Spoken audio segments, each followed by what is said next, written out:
So it looks like the iPhone SE4 is going to be having another issue. And this could actually end up probably being one of the most impactful things Apple's probably going to be doing if they end up doing this at all. And this specific move is with the iPhone SE lineup.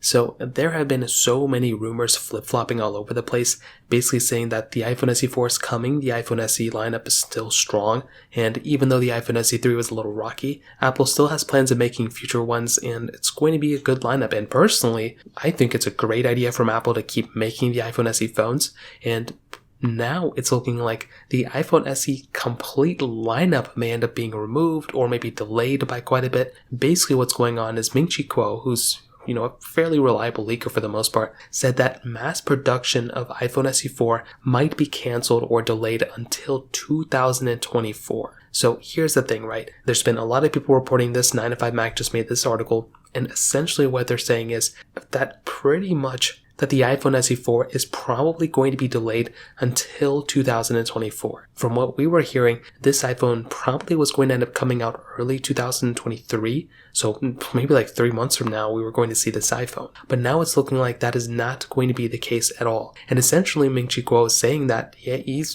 Apple is seeing a bunch of issues basically with their cheaper iPhones, and they're not selling too well, so they're not going to keep making a phone if it's nobody's going to buy it. And I totally understand that, but it seems to me that essentially they're kind of blaming the phones themselves rather than the price tag that they're setting them at. If you look at Samsung makes so many cheap phones. They literally have a phone at every single price. If you think about any random price like $176, there's probably some Samsung Galaxy A phone that they made that has that price tag. So that phone isn't the issue, I would say. If you look at a lot of Samsung A series phones, probably the iPhone SE3 is probably a better, phone than those ones.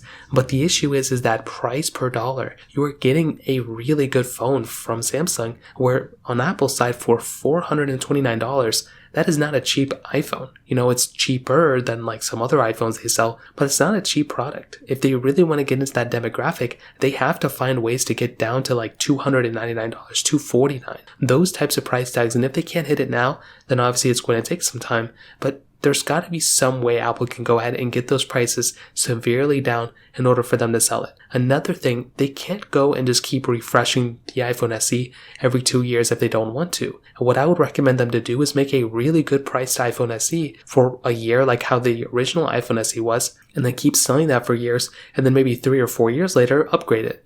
I think most people would probably understand that. They did the same thing with the iPod Touch 7th generation. They sold that product for years and years and years, and that product was severely underwhelming, So I feel like they should just make this iPhone SE4, whether it comes out this in 2023 or 2024, they should go and make it and then sell that for $429 or something, whatever good price tag they can, and they'll probably sell a lot of them for years and years and years, and then maybe 3 or 4 years later they can upgrade it. So that's honestly what I would recommend them to do if they're listening. If you guys have any other thoughts or questions, let me know in the comment section below. Hit the like button, that would mean so much, but definitely hit that subscribe button. More importantly than everything else, I love every single one of you guys. Hopefully I'll catch you guys in the next video. Peace out till then.